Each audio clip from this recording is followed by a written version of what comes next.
que tu as fait. Et lorsque tu as retiré cette carte SIM, il serait très content. Il va te dire, achète encore une nouvelle carte SIM. Fais la même chose. Fais la même chose. Achète une nouvelle carte SIM. Fais la même chose. Mon frère, hey, va pour confesser. Oh. Est-ce que je parle à quelqu'un?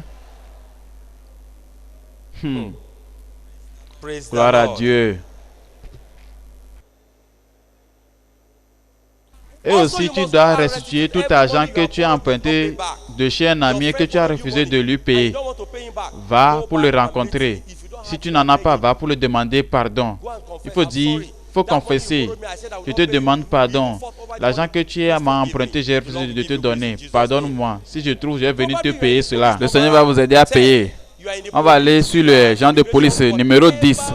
Supposons que tu es à l'immigration. N'importe où tu es en train de travailler. Quel que soit le diplôme que tu utilises, que ça ne t'appartient pas. Ça appartient à ton frère, à ta soeur, à quelqu'un d'autre. Et que le nom que tu utilises n'est pas encore pour toi. Retourne-les et puis va pour faire la restitution. Ton nom c'est Abigail. Et ta soeur s'appelle Adjovi. Tu prends son diplôme pour aller travailler. C'est un péché. C'est un péché. Tu dois confesser cela. L'université dans laquelle tu es, le diplôme que tu as utilisé pour aller à l'université, le bac que tu as eu, ce n'est pas toi-même qui as fait ton effort pour l'avoir, tu dois le restituer. Tu dois retourner pour faire quoi? Pour confesser. Celui qui a été au bac pour toi, tu dois aller pour faire quoi? Confesser. Numéro 11. Là où tu travailles, l'information que tu as donnée concernant ton âge, ta situation matrimoniale, ton expérience de travail, tes qualifications, sont-elles vraies? Sont-elles vraies? Si l'information que tu as donnée n'est pas exacte, va pour corriger cela. Certains d'entre vous, vous n'avez qu'un seul enfant, mais vous dites que vous en avez 3. À cause des bénéfices qui viennent avec, va pour confesser. Tu as 35 ans, mais tu dis que tu as 25 ans, va pour confesser. Tu as juste une seule année d'expérience, mais tu as dit que tu as 10 ans d'expérience, va pour confesser. C'est une obligation avant que tu ne meures. Numéro 12. Tu as donné une fausse information pour avoir le visa pour pouvoir voyager. Avant d'avoir le visa, tu as menti. Va pour confesser. Numéro 13. Certains d'entre vous, vous avez donné vos documents. Ça, ce sont dans des pays étrangers. Vous avez donné vos documents à des immigrants illégaux pour pouvoir avoir du travail. C'est un péché. Vous devez restituer cela. S'il est un immigrant illégal, qu'est-ce qu'il est en train de faire là-bas? Et tu es en train de donner à cette personne tes documents personnels pour pouvoir avoir un travail. En fait, certains d'entre vous, quand je voyageais, j'ai découvert que certains étaient en train de me dire que leur passeport, ils peuvent se passer ça entre eux pour pouvoir voyager à travers le pays. J'ai dit, hein? Il y a des gens qui ne reconnaissent pas que ça c'est un péché. Ils disent qu'ils peuvent faire ça aussi. Ils disent, attention, et ça c'est un péché. Il ne faut pas se passer des documents légaux. Si vous avez fait quelque chose de comme ça ainsi, vous devez aller devant les autorités pour faire votre restitution. Numéro combien? Nous sommes sur quel numéro? Numéro 14. Numéro 14. Vous vivez à l'étranger avec une femme qui n'est pas votre vraie femme.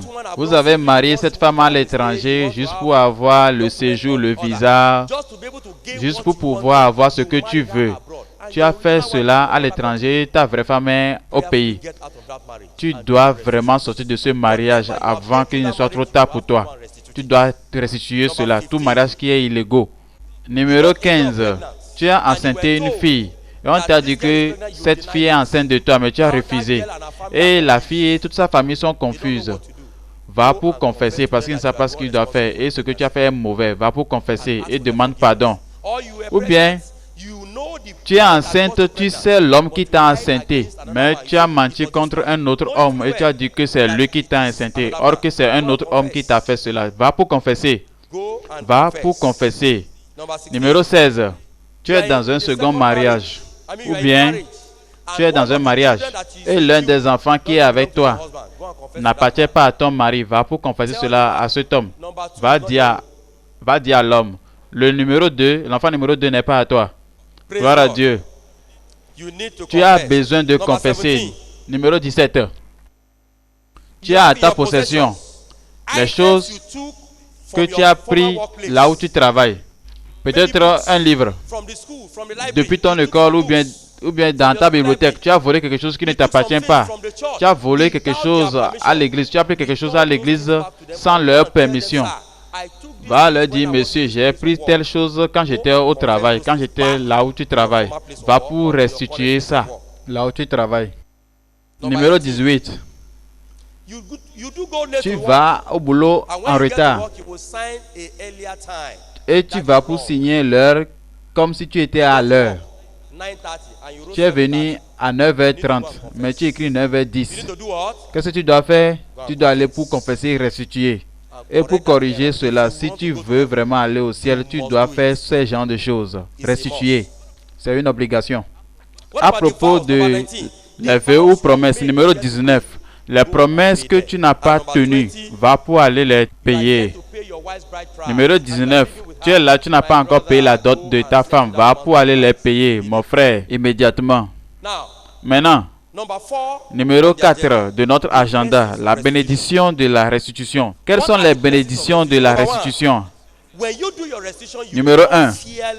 Si tu fais ta restitution, tu deviens sans peur et en paix. Qu'est-ce que j'ai dit?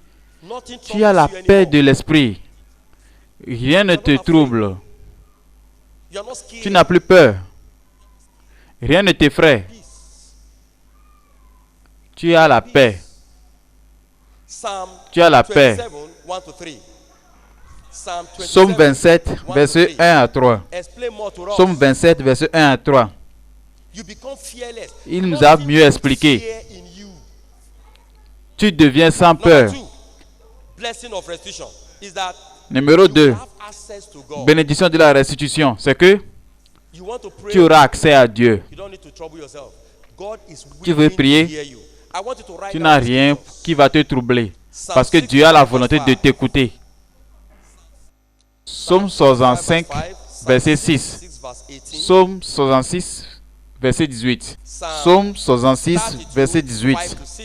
Psaume 32, verset 5 à 6. Psaume 34, verset 15 à 17.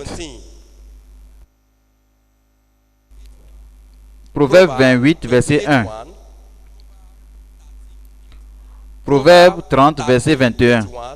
Et finalement, Hébreux 4, verset 16. Lisons Hébreux 4, le verset 16. La Bible dit: approchons-nous donc avec assurance du trône de la grâce, afin d'obtenir miséricorde et de trouver grâce pour être secouru dans nos besoins. Tu ne peux pas venir devant le Seigneur avec assurance si tu as encore des péchés dans ta vie que tu dois confesser. Le numéro 3 de la bénédiction de la résurrection est que Dieu peut t'utiliser. Tu deviens un instrument que Dieu peut utiliser dans sa main. Dans 2 Timothée chapitre 2, le verset 19 à 21, la Bible dit: si tu te conserves pur, si tu te rends propre, alors Dieu peut t'utiliser. Dieu veut t'utiliser. Mais tu dois faire ta restitution parce que dans le livre de 2 Corinthiens chapitre 10, le verset 6, qu'est-ce que la Bible dit? Nous sommes prêts aussi pour punir toute désobéissance lorsque votre obéissance sera comment complète. Si ton obéissance n'est pas complète, comment est-ce que tu peux être utilisé par Dieu? L'un de tes obéissances est de faire ta restitution. Si tu veux que Dieu t'utilise, comme tu vois ces grands hommes que le Seigneur utilise aujourd'hui, alors va pour faire ta restitution. Et finalement, la bénédiction de la restitution, c'est que tu es sûr que tu es en train d'aller au ciel. Si tu demeures dans la sainteté, tu es sûr que tu vas où? Au ciel. Voyons dans le second livre de Pierre, 2 Pierre chapitre 1, le verset 10 à 11. Je vais lire à partir du verset 10 à 11. C'est pourquoi, frères, appliquez-vous d'autant plus à affermir votre vocation et votre élection. Vous avez écouté ça? D'autant plus à faire quoi? À affermir, car en faisant cela, vous ne broncherez jamais. C'est ainsi en effet que l'entrée dans le royaume éternel de notre Seigneur et Sauveur Jésus-Christ vous sera pleinement accordée. Vous voyez? Vous voulez aller au ciel? Vous voulez aller au ciel? Allez pour faire votre restitution. Finalement, comment échapper à la restitution dans votre vie future? Comment est-ce que moi je peux échapper à la restitution? Une femme m'a une fois dit quelque chose dans la langue de Hausa. Elle dit Bazulubin, Bane, Tubane. Bazulubin, Bane, Tubane. Qui veut dire, ce n'est pas le péché que nous commettons qui est le problème, c'est la restitution qui est le problème. Ce n'est pas ça? Ok, voilà. Basons-nous sur les petites choses que nous venons de faire. Voilà que nous ne voulons plus aller faire une restitution dans le futur. Il y a des choses que nous devons faire maintenant pour ne plus aller nous jeter dans une restitution. Voilà, on va les citer. Numéro 1. C'est qu'il faut donner ta vie au Seigneur Jésus-Christ. Qu'est-ce que j'ai dit? Donnez votre vie au Seigneur Jésus-Christ. Si vous donnez votre vie au Seigneur Jésus-Christ et que vous respectez tous ses commandements, je t'assure que ces choses ne viendront pas sur ton chemin parce qu'il serait toujours là pour vous aider. Si vous donnez votre vie au Seigneur Jésus-Christ sincèrement et que tu marches avec lui, tu es en train de suivre toutes ses ordonnances et puis tu l'écoutes, je te dis la vérité mon frère, tu ne te trouveras plus en train de faire la restitution à qui que ce soit. La raison pour laquelle nous, certaines personnes, on s'est trouvés dans ce genre de restitution, c'est parce qu'on n'avait pas Seigneur Jésus-Christ dans notre vie. Oui. Quand j'ai découvert le Seigneur Jésus-Christ maintenant, je peux t'assurer que tout ce que je fais et tout ce que je rencontre comme péché, je fuis.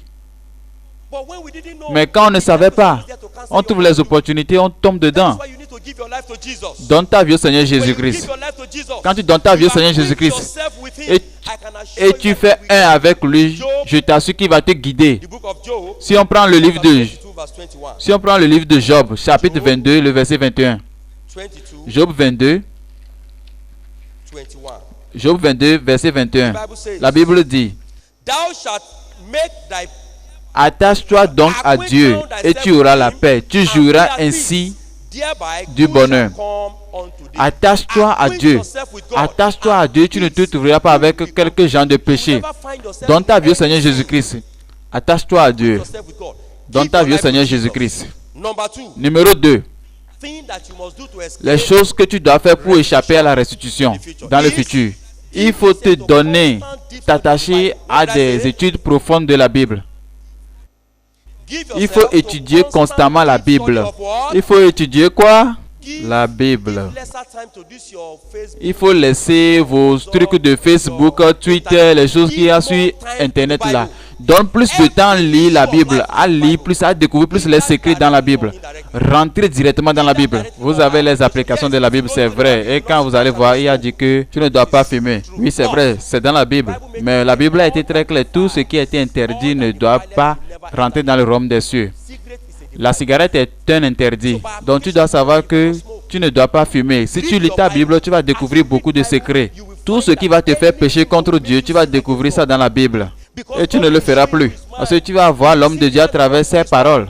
Et si tu vois l'homme de Dieu à travers la parole, tu vas fuir du péché. Tu vas fuir du péché. Si Joseph ne savait pas que Dieu haïssait l'immoralité, il allait coucher avec la femme de son patron. Mais il savait que c'était mauvais. Il a fui, tout nu. Il n'est pas prêt pour pouvoir blesser le Seigneur. Si vous connaissez l'homme de Dieu à travers la Bible, tu vas fuir de tout péché, de tout vice. Même étant un homme marié, tu ne le feras pas. Étant un petit garçon, tu ne vas pas prendre ce qui ne t'appartient pas.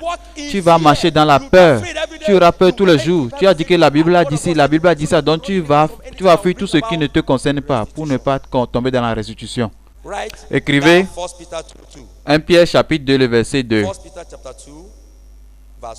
1 Pierre chapitre 2, le verset 2. 2 Timothée chapitre 2, le verset 15. Job 22, verset 21. Et Proverbe 21, verset 16. La Bible dit, si tu t'éloignes, tu vas demeurer dans la compagnie des morts. Si tu quittes ta Bible, si tu t'éloignes de ta Bible, tu iras en enfer. Je prie pour que tu ne sois pas cette personne-là au nom de Jésus. Dis un meilleur Amen. J'ai donné le cas d'étude de Paul. Paul a fait toutes ces bêtises parce qu'il ne connaissait pas Dieu. Il pensait qu'il connaissait Dieu, mais il ne connaissait pas Dieu. Mais il a fait tout ça là dans l'ignorance. Mais lorsqu'il a connu Dieu, est-ce qu'il a commis encore de péché? Vous avez attendu qu'il a commis encore une fois de péché? Va aller lire bien ta Bible. Les choses que tu dois faire pour échapper à la restitution, c'est d'associer toi-même avec les gens qui sont justes. Il faut t'associer avec les justes. Par exemple, aujourd'hui, tu es venu ici, tu as écouté ces vérités, et puis tu vas encore retourner dans ces églises et tes amis vont te dire que tu es allé écouter quoi? Il faut les laisser. Dieu n'est pas comme ça. On les connaît. Si tu écoutes ces gens de personnes, ils vont te détruire. Ils vont te donner la confusion. Tu seras confondu. Ils vont te ramener au péché. Donc tu dois chercher les vraies personnes, les justes personnes avec qui adorer. Tu dois t'associer avec les justes, ceux qui vont t'enseigner le vrai chemin, les bons conseils pour pouvoir sauver ton âme. Tu dois t'associer avec ces gens de personnes. Ces gens de places que tu as l'habitude d'y aller. Tu as l'habitude d'aller faire Yahoo, Facebook. C'est eux qui vont te dire, venez faire ci, venez faire cela. Ils vont te donner les conseils, les mauvais conseils. Tu dois te tenir éloigné d'eux. Ne retourne pas à ton vomi. Ne retourne pas avec tes anciens amis qui ne connaissent pas encore Dieu et qui ne veulent pas rien faire de justice. Ces amis qui vont te dire, venez, on va boire, on va aller au bar privilège, viens, on va aller boire un peu d'alcool. Ces amis, vous devez les laisser. Moi, je les ai laissés quand j'ai découvert la vérité. Si vous ne voulez plus faire la restitution encore un jour, alors vous devez briser tout lien avec les mauvais amis. Laissez-les, on les connaît. Les gens qui font le hip-hop descendent leurs pantalons. Et leur but, c'est d'aller chercher les filles. Ou bien même les filles qui sont souvent en ménage. Il faut les laisser. Restez à l'écart d'eux. Ils ne vont rien faire de bon dans votre vie. Si vous faites cela, vous allez chercher les gens qui cherchent d'abord le Seigneur. Ils sont derrière toujours la Bible. Qui sont derrière le ciel, qui sont derrière le Seigneur Jésus-Christ. Il faut les suivre. Mon frère, viens, on va évangéliser. Mon frère, viens, on va lire la Bible. Mon frère, viens, on va prier. Si tu es dans ce genre de choses, mon frère, tu vas pécher quand jusqu'à faire la restitution. Mon ami, tu n'es plus jamais libre. Tu es occupé par Dieu. Tu es occupé par les choses de Dieu. Écrit 1 Corinthiens chapitre 15. 1 Corinthiens 15, verset 33. 2 Thessaloniciens chapitre 3, le verset 6. 2 Thessaloniciens chapitre 3, le verset 6. Proverbe 22, verset 24 à 25. Proverbe 22, verset 24 à 25. Malachie 3, le verset 16. On va lire aussi le Proverbe 13, le verset 20. Proverbe 13, le verset 20. J'avais dit Malachie 3, le verset 16, mais nous allons lire Proverbe 13, le verset 20. Je vais lire.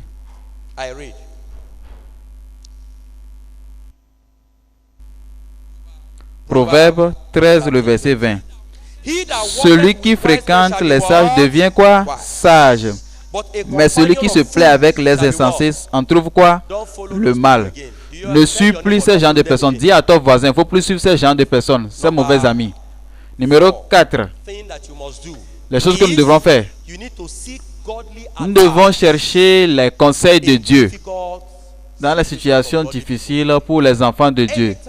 Chaque fois quand tu es dans une situation dure, si tu ne sais pas quoi faire, chaque fois, il faut toujours appeler ceux que tu sais qui sont saints, ceux qui connaissent la parole de Dieu, ceux qui sont en lien avec le Seigneur, ceux qui peuvent vraiment bien te conseiller.